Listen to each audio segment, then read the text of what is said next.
Our retail sector is in a recession. Let's have a look. Good evening, everyone. I'm Florian Heiser, and welcome to another episode of Heiser Says. I've had a long day, got a stein of coffee, and I thought we'd look at an interesting article about our retail sector and that it's actually in recession. So, get your drinks ready. That's good. And let's have a look at this article. Now, this is written by James Hall, and it's from news.com. NAB Business Survey declares grim retail sector in recession. Okay, now I can relate to this because, frankly, if you took out the mining, I'd say a lot of the architectural profession will be in recession, or it feels like that sometimes. The Australian economy has been dealt another blow with a leading business survey declaring the retail sector is clearly in recession. The data from major bank NAB comes a week after the Reserve Bank was forced to cut interest rates to its lowest level in history, and Australian Bureau of Statistics data showed the economy has slowed to its weakest level since the GFC, the global financial crisis, in 2009. We'll just have a look here. I'll bring up our unemployment rate that you can see is trending up. Our inflation rate, the last time we looked at it, 0% inflation. Our GDP growth is trending down. So, and the RBA has lowered, I need to make a graph about that, has lowered interest rates to 1.25%. But according to the governor, it's still reasonable. The economy is still reasonable. Anyway, back to the article. So it kind of frames it a bit for us all.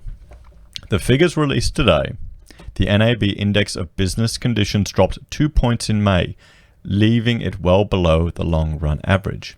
Speaking on the NAB Economics podcast, NAB Group Chief Economist Alan Oster agreed with the proposition that the Australian retail sector was now GFC level terrible. Retail is really doing it tough, and it's getting worse, he said. Now, we did a lot of work in the retail sector. You can have a look at our Heiser architecture website and see some of the stuff we did. And just from an architectural perspective, doing the designs for shop fit-outs, for big brands, it was tough to make a profit. They were so tight.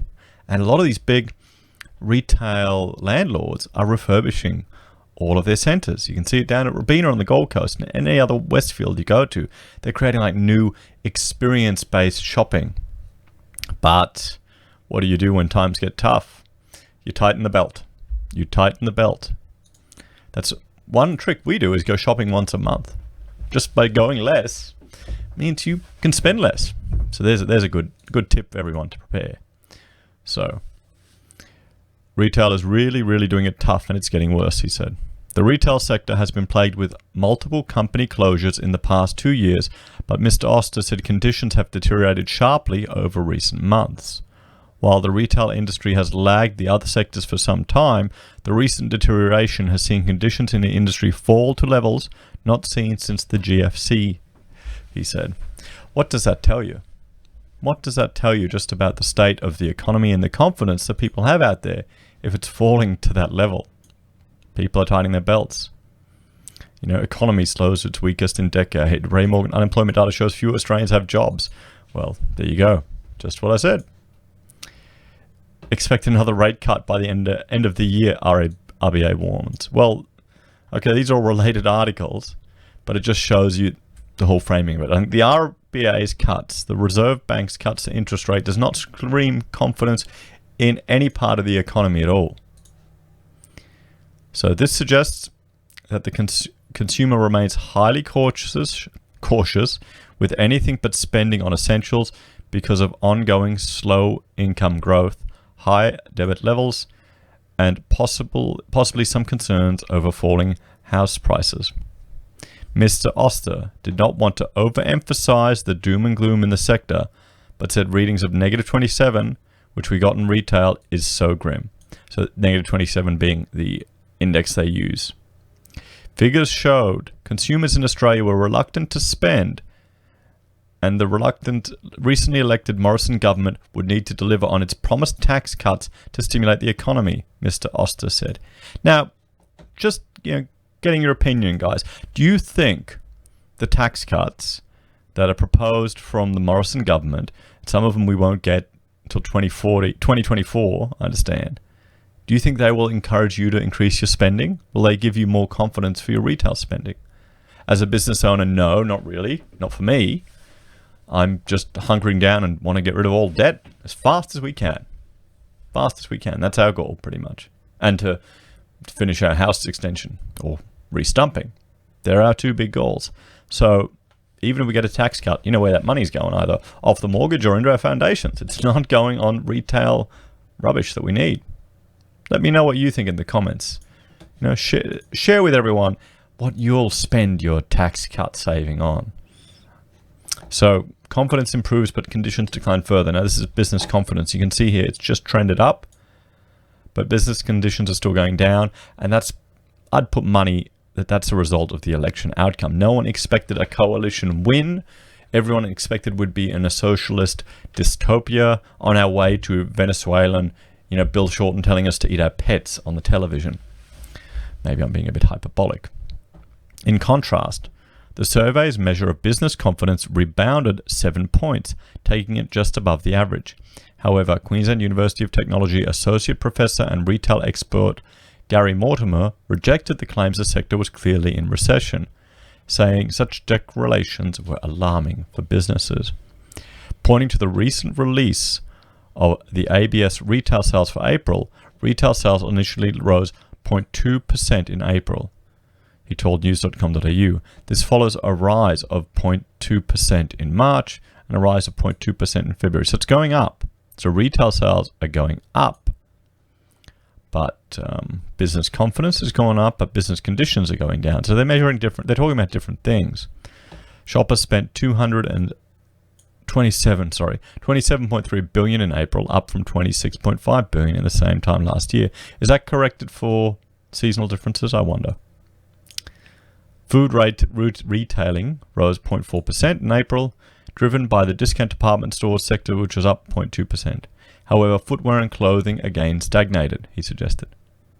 Certain sectors are clearly struggling, such as apparel, footwear, and accessories. However, this category has been impacted by aggressive discounting and the entry of international fast fashion retailers. I thought a lot of them went broke recently.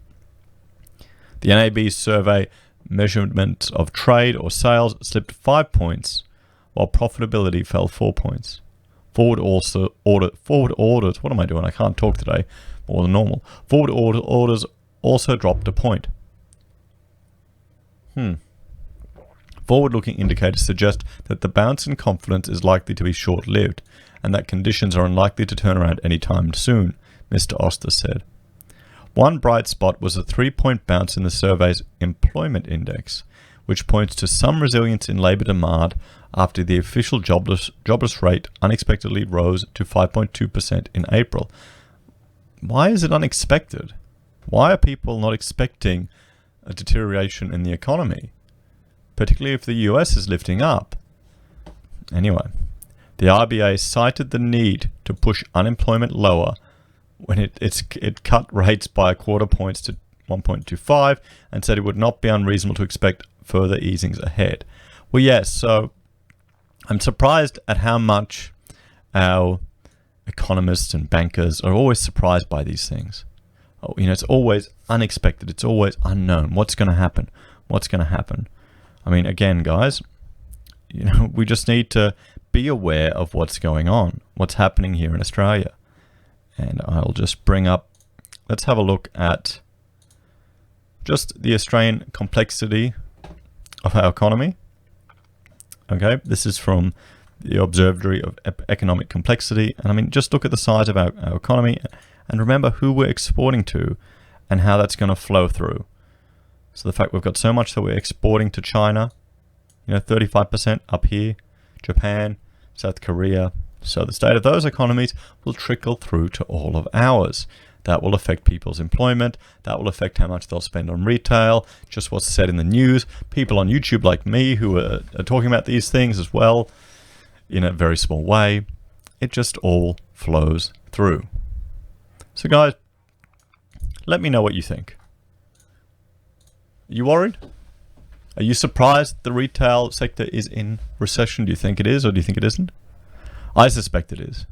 I suspect it is, just with the number of empty stores I'm seeing around the place. Anyway, guys, thank you for joining me for tonight's episode.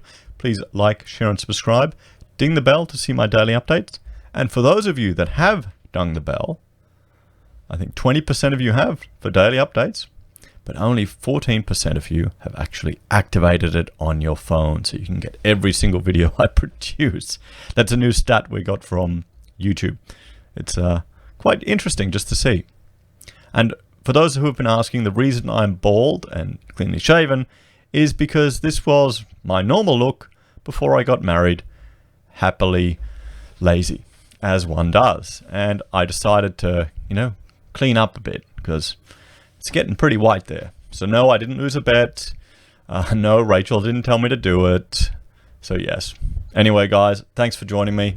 Have a wonderful night, and I'll see you all tomorrow. Bye for now.